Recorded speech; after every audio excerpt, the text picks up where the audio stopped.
చెన్నై చెపాక్ స్టేడియంలో సిఎస్కే టీంకు మరో షాక్ తగిలింది. ధోని కెప్టెన్గా తిరిగి వచ్చాడు, కంబ్యాక్ చేయిస్తాడు, మ్యాచ్ గెలుస్తుంది అనుకుంటే సిఎస్కే టీం మరింత దారుణంగా ఓడిపోయింది. అసలు చెపాక్ చరిత్రలో ఎన్నడూ లేని విధంగా అత్యంత ఘోరమైన పరాజయాన్ని మూటగట్టుకున్నారు. ఇన్ఫ్యాక్ట్ సిఎస్కే టీంకు బాల్స్ రిమైనింగ్ పరంగా చూసుకుంటే ఐపీఎల్ చరిత్రలో ఇది అత్యంత పెద్ద ఓటమి. ప్రీవియస్గా వాళ్ళు 2020లో ముంబై టీం మీద 46 బాల్స్ మిగిలినగా మ్యాచ్ ఓడిపారు. బట్ ఈ మ్యాచ్లో రికార్డ్ బ్రేక్ అయిపోయింది. సిఎస్కే టీం 59 బంతులు మిగిలినగానే మ్యాచ్ ఓడిపోయి అత్యంత ఘోరమైన పరాజయాన్ని మూటగట్టుకుంది. సో 43 ఏళ్ల అన్క్యాప్డ్ ప్లేయర్ కెప్టెన్గా వచ్చినా సరే సిఎస్కే టీం తలరాత మారలేదు. ఆ టీం ఈ సీజన్లో వరుసగా 5వ మ్యాచ్ ఓడిపోయింది. అండ్ ఇది కూడా ఒక చెత్త రికార్డే వాళ్ళకి. ప్రీవియస్గా చూసుకుంటే ఐపీఎల్ చరిత్రలో ఇప్పుడు కూడా సిఎస్కే టీం ఇలా వరుసగా 5 మ్యాచ్లు ఓడిపోలేదు ఒక సీజన్లో. బట్ ది ఫస్ట్ టైం ఇలాంటి చెత్త రికార్డును నమోదు చేశారు. అండ్ చెపాక్ స్టేడియంలో చూసుకుని ఈ ఏడాది సిఎస్కే టీంకు ఇది వరుసగా 3వ పరాజయం. సో ప్రీవియస్గా ఇలాంటిది కూడా ఎప్పుడూ జరగలేదు. But the first time CSK team తమ హోమ్ గ్రౌండ్లో వరుసగా 3 మ్యాచ్లు ఓడిపోవడం జరిగింది. మెయిన్లీ వాళ్ళు ఈ మ్యాచ్లో తమ ఆటను ఇంప్రూవ్ చేసుకోవడం పక్కన పెట్టండి, ఉన్నాట మరీ దారుణంగా తయారైంది. అసలు బ్యాటింగ్ చూసుకున్నా బౌలింగ్ చూసుకున్నా ఎక్కడొక్కడ ఒక ఛాంపియన్ టీంలో ఆడలేదు, ఒక పసికొన్న టీంలో ఆడింది. ఫ్రాంక్గా చెప్పాలంటే ఐపీఎల్ చరిత్రలో ప్రీవియస్గా సిఎస్కే టీం ఇంత వరస్ట్ ఆడడం నేనైతే ఎప్పుడూ చూడలేదు. ఐపీఎల్ 2020లో వాళ్ళు అయితే స్ట్రగుల్ అయ్యారు, బట్ ఆ టైంలో రీజన్స్ ఉన్నాయి. కానీ ఈ సీజన్లో చూసుకుంటే మాత్రం అప్పటితో పోల్చుకుంటే కాస్త బెటర్ టీం ఉన్నప్పటికీ చాలా వరస్ట్గా పర్ఫామ్ చేస్తున్నారు. సో నిజంగా ఈ మ్యాచ్కి ముందు సిఎస్కే ఫ్యాన్స్ ఇచ్చిన హైప్కి ఈ మ్యాచ్లో వాళ్ళ టీం ఆడిన ఆటకి ఎలాంటి సంబంధం లేదు. ధోని వస్తాడు ఏదో చేస్తాడనుకుంటే ఆ కంబ్యాక్ గురించి పక్కనట్టండి, ఉన్న కాస్త బరువు కూడా పోయింది. సో ఈ మ్యాచ్లో అయితే సిఎస్కే టీం కంప్లీట్లీ ఒక క్లూలెస్ టీంలా కనిపించింది. నిజంగా కేకేఆర్ టీం తమ ఎందుకు డిఫెండింగ్ ఛాంపియన్స్ ప్రూవ్ చేసుకుంటూ అద్భుతంగా పెర్ఫామ్ చేశారు. ఎస్పెషల్లీ గేమ్ను రీడ్ చేసిన విధానం, అలాగే Ajinkya Rahane captaincy out of the box నిజంగా అద్భుతమైన బౌలింగ్ చేంజెస్ చేశాడు. సో ఈ మ్యాచ్లో అయితే కేకేఆర్ టీం టాస్ కలిసి ముందుగా ఫీల్డింగ్ తీసుకున్నారు. అండ్ టీంలో చేంజెస్ చూసుకుంటే మనం అనుకున్నట్టు ఒక మార్పు చేశారు, మొయిన్ అలీని తీసుకొచ్చారు. అయితే అతని టీంలోకి తీసుకురావడం ఒక ఎత్తు అయితే సెకండ్ ఓవర్ అతనికి బౌలింగ్ ఇవ్వడం మరో ఎత్తు. నిజంగా రహానే పవర్ ప్లే అతనికి బౌలింగ్ ఇచ్చి సిఎస్కే పతనానికి నాంది వేశాడు. సో యాక్చువల్లీ మ్యాచ్ కోసం యూజ్ చేసిన పిచ్ అయితే బ్యాటింగ్కు అంత ఈజీగా లేదు. ఇన్ఫాక్ట్ ఈ సీజన్ స్టార్టింగ్లో సిఎస్కే మరి ఎంఐ జట్ల మధ్య జరిగిన మ్యాచ్ ఏ పిచ్ మీద అయితే ఆడారో ఈ మ్యాచ్ కూడా సేమ్ పిచ్ మీద ఆడారంట. దీనివల్ల బాల్ అనేది బ్యాట్ మీద అంత ఈజీగా రాలేదు, కొంతవరకు స్టాప్ అయ్యి వచ్చేది. But to be frank CSK batting approach completely డంప్గా కనిపించింది. సో గేమ్ స్టార్టింగ్లో అయితే కొత్త బాల్ కొంతవరకు బ్యాట్ మీదకి బాగానే వచ్చింది. బట్ ఎప్పుడైతే మొయిన్ అలీ సెకండ్ ఓవర్ వేశాడో ఇంకా తర్వాత సిఎస్కే బ్యాట్స్మెన్ కంప్లీట్లీ షల్ మోడ్లోకి వెళ్ళిపోయారు. అసలు లూజ్ బాల్ వస్తేనే షార్ట్ ఆడతాం, లేకపోతే ఆడమన్నట్టు బ్యాటింగ్ చేశారు. ఇన్ఫాక్ట్ టాస్ టైంలో ధోని సిఎస్కే బ్యాట్స్మెన్ అందరినీ వెనకేసుకొచ్చాడు. మా వాళ్ళు స్లాగ్ చేయరు, వాళ్ళందరికీ మంచి టెక్నిక్ ఉంటుంది, సో వాళ్ళు ఇన్స్టింక్ట్ని ఫాలో అయ్యి బ్యాటింగ్ చేస్తారని చెప్పాడు. బట్ రియాలిటీలో చూసుకుంటే సిఎస్కే బ్యాట్స్మెన్ దాన్ని మరీ సీరియస్గా తీసుకున్నట్టు ఉన్నారు. అసలు ఎక్కడ కూడా గుడ్ బాల్స్కి అటాకింగ్ బ్యాటింగ్ చేసే ప్రయత్నం చేయలేదు. ఏదైనా లూజ్ బాల్ వస్తేనే కొడదామని చెప్పి వెయిట్ చేసేవారు. సో క్లియర్లీ T20 ఫార్మేట్లో ఈ ఫార్ములా అయితే వర్కౌట్ కాదు. మీరు T20 ఫార్మేట్లో బ్యాట్స్మెన్గా సర్వ్ అవ్వాలంటే ఖచ్చితంగా గుడ్ బాల్స్ని కూడా కొట్టాలి. అప్పుడే బౌలర్ బ్యాక్ ఫుట్ మీదకి వెళ్ళి కాస్త లూజ్ బాల్స్ ఎక్కువ వేస్తాడు.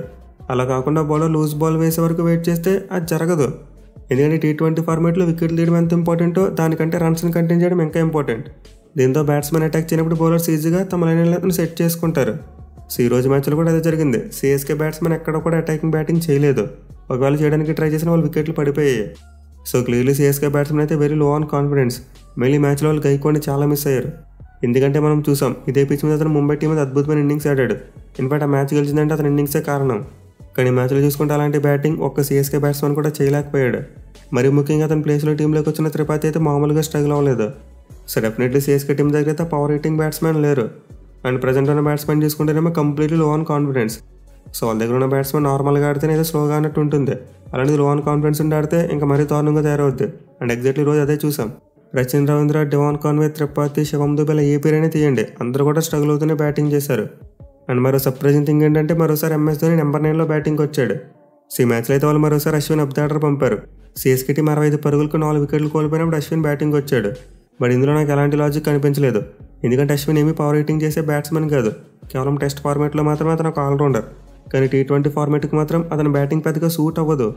ఇన్ఫాక్ట్ రాజస్థాన్ వాళ్ళు కొన్ని సందర్భాల్లో ట్రై చేశారు అతను అప్ ది ఆర్డర్ పంపి. బట్ ఏమైంది, ఒక మ్యాచ్లో రిటైర్ అవుట్ చేసి పంపాల్సి వచ్చింది. అయితే ఇంకో ట్విస్ట్ ఏంటంటే అశ్విన్ మరియు జడేజా వీళ్ళిద్దరు అవుట్ అయిపోయిన తర్వాత కూడా ధోని బ్యాటింగ్ రాలేదు. వాళ్ళు ఇంపాక్ట్ ప్లేయర్గా దీపక్ కూడా తీసుకొచ్చారు. సో ఈ మ్యాచ్లో అయితే ధోని ఎక్కడ కూడా కెప్టెన్గా రెస్పాన్సిబిలిటీ తీసుకోలేదు. టీం వికెట్లు పడిపోతూ కష్టాలకు వెళ్ళినప్పుడు అతను బ్యాటింగ్కి వెళ్ళలేదు, వేరే ప్లేయర్స్ని పంపాడు. ఇంకా చివరిలో చేసేది ఏమి లేక బ్యాటింగ్ వచ్చినట్టు ఉంది. ఇన్ఫాక్ట్ తనకంటే నూర్ అహ్మద్ని ముందు పంపితే బాగోదేమని చెప్పి బ్యాటింగ్ వచ్చినట్టు ఉంది. సో ఇక్కడైతే మేబీ లాజిక్ ఉండొచ్చు. మనం ప్రీవిడీలో మాట్లాడుకున్నాం ధోనికి నరేన్ మరి వరుణ్ చక్రవర్తి మీద అసలు మంచి రికార్డు లేదని చెప్పి. సో దీని దృష్టిలో పెట్టుకుని ధోని అయితే డెత్ ఓవర్స్ కోసం వెయిట్ చేసి ఉండొచ్చు. బట్ స్టిల్ అశ్విన్ అతనికంటే ముందు బ్యాటింగ్ రావడం, అలాగే దీపక్ కూడా ఇంపాక్ట్ ప్లేయర్గా అతనికంటే ముందు రావడం నిజంగా వర్స్ట్ డిసిషన్స్ అని చెప్పుకోవచ్చు. సో సిఎస్కే టీం ఉన్న పరిస్థితుల్లో ధోని ఇప్పుడు బ్యాటింగ్కి వచ్చినా సరే స్పిన్నర్స్ అయితే వేయించేలా కనిపించారు. ఇన్ఫాక్ట్ ధోని బ్యాటింగ్కి రాగానే నరేన్ బౌలింగ్కి వచ్చాడు అండ్ అతనే తన వికెట్ని తీసుకున్నాడు. సో అలానే స్పిన్నర్స్ని ఫేస్ చేయడం తప్పదు కాబట్టి ధోని కాస్త ఎర్లీగా బ్యాటింగ్కి వచ్చి ఉంటే బాగుండేది. అట్లీస్ట్ కెప్టెన్గా ముందునే రెస్పాన్సిబిలిటీ తీసుకున్నాడని చెప్పి ఫ్యాన్స్ ఫీల్ అయి ఉండేవారు. సో సిఎస్కే టీం అయితే ఈ మ్యాచ్లో కంటిన్యూస్గా వికెట్లు కోల్పోతూనే ఉంది. ఎక్కడ కూడా ఒక పెద్ద పార్ట్నర్షిప్ రాలేదు. మీలా విజయ్ శంకర్ వికెట్ పడిన తర్వాత చాలా ఫాస్ట్గా వికెట్లు కోల్పోయారు. ఇన్ఫాక్ట్ అసలు ఒకనొక స్టేజ్లో 100 అయినా సరే కొడతారని చెప్పి డౌట్స్ వచ్చాయి. బట్ చివరిలో దుబే కొన్ని రన్స్ కొట్టడం వల్ల ఆ టీం అయితే 100 పరుగుల మార్కును అందుకుంది. సో సిఎస్కే టీం అయితే ఈ మ్యాచ్లో కేవలం 103 పరుగులు మాత్రమే చేసింది. అండ్ చపాక్ స్టేడియంలో చూసుకుంటే ఆ టీంకి ఇదే లోయెస్ట్ స్కోర్. సిఎస్కే టీం ప్రీవియస్గా తమ హోమ్ గ్రౌండ్లో ఇప్పుడు కూడా ఇంత చిన్న స్కోర్ కొట్టలేదు. అలాగే ఓవరాల్గా చూసుకున్న చపాక్ చరిత్రలో ఇది సెకండ్ లోయెస్ట్ స్కోర్. ప్రీవియస్గా ఆర్సీబీ టీం మాత్రమే వాళ్ళకంటే తక్కువ స్కోర్ కొట్టారు. 2019లో 70 పరుగులకు అలవాటు అయిపోయారు. బట్ ఇప్పుడు సిఎస్కే టీం ఈ రోజు స్కోర్ ద్వారా రెండో లోయెస్ట్ స్కోర్ నమోదు చేశారు. ఇన్ఫాక్ట్ ఈ మ్యాచ్లో కేకేఆర్ ఫీల్డర్స్ 2 క్యాచ్లు డ్రాప్ చేశారు. విజయ్ శంకర్కి 2 లైఫ్స్ ఇచ్చారు. లేకపోతే సిఎస్కే కొలాప్స్ ఇంకా ఎర్లీగానే జరిగిపోయేది. సో నిజంగా ఈ మ్యాచ్లో అయితే కేకేఆర్ బౌలర్స్ బ్రిలియంట్గా బౌలింగ్ చేశారు. ఎక్కడ కూడా సిఎస్కే టీంకి కంబ్యాక్ చేసే ఛాన్స్ ఇవ్వలేదు. మళ్ళీ ముందు చెప్పుకున్నట్టు వాళ్ళ కెప్టెన్ అజింక్య రహానే నిజంగా అద్భుతమైన కెప్టెన్సే. మొయిన్ అలీని యూజ్ చేసుకున్న తీరు కానీ, అలాగే మిగతా బౌలర్స్ను రొటేట్ చేసిన విధానం కానీ అన్నీ కూడా స్పాట్ ఆన్ ఉన్నాయి. ఎస్పెషల్ అతని మ్యాచ్లో ఎవరో బౌలింగ్ ఆప్షన్ వాడుకోవాల్సిన అవసరం లేకుండా కంప్లీట్ చేశాడు. సో కేకేఆర్ బౌలర్స్లో ఎవరి గురించి అని చెప్తాం, అందరూ కూడా అద్భుతంగా బౌలింగ్ చేశారు. ప్రతి బౌలర్ కూడా వికెట్లు తీసుకున్నారు. నరేన్ అయితే ఏకంగా 4 ఓవర్స్లో 13 రన్స్ మాత్రమే ఇచ్చి 3 వికెట్లు తీసుకున్నాడు. అండ్ హర్షిత్ రాణా చూసుకున్న, చక్రవర్తి చూసుకున్న ఇద్దరు తలో 2 వికెట్లు తీసుకున్నారు. అలాగే చివరిగా మొయిన్ అలీ మరియు వైభవ్ వరారా ఇద్దరు కూడా తలో వికెట్ తీసుకున్నారు. సో కేకేఆర్ బౌలర్స్లో ఫలానా బౌలర్ అటు ఇటు వేసాడని చెప్పడానికి లేదు. నిజంగా అందరూ కూడా బ్రిలియంట్గా బౌలింగ్ చేశారు. మీలా పిచ్ని బాగా యూజ్ చేసుకున్నారు. దీనివల్ల టీం ఈ మ్యాచ్లో ఒక హిస్టారిక్ విన్ కొట్టింది. ఈవెన్ బ్యాటింగ్లో చూసుకున్నా సరే KKR team all guns pleasing టార్గెట్ను కేవలం 10.1 ఓవర్స్లోనే కొట్టేశారు. అండ్ ఇక్కడ కూడా సేమ్ సునీల్ నారాయణ షోనే 18 బంతుల్లో 44 పరుగులు చేశాడు. అలాగే మిగతా బ్యాట్స్మెన్ చూసుకున్న తమ వంతుగా షార్ట్ లాడర్ కొట్టారు. ఎస్పెషల్లీ కేకేఆర్ ఇన్నింగ్స్లో 6లు చూసుకుంటే 10 ఉన్నాయి. అంటే వాళ్ళు కొట్టిన 107 రన్స్లో 60 పరుగులు 6s ద్వారానే వచ్చాయి. సో క్లియర్లీ కేకేఆర్ బ్యాట్స్మెన్ అయితే కంప్లీట్లీ వేరే పిచ్ మీద బ్యాటింగ్ చేసినట్టు అనిపించింది. నిజంగా సిఎస్కే టీంని కంప్లీట్లీ డామినేట్ చేశారు. సో కేకేఆర్ టీం అయితే ఈ సీజన్లో తమ టెంప్లెట్ను మరోసారి ఫాలో అయ్యారు.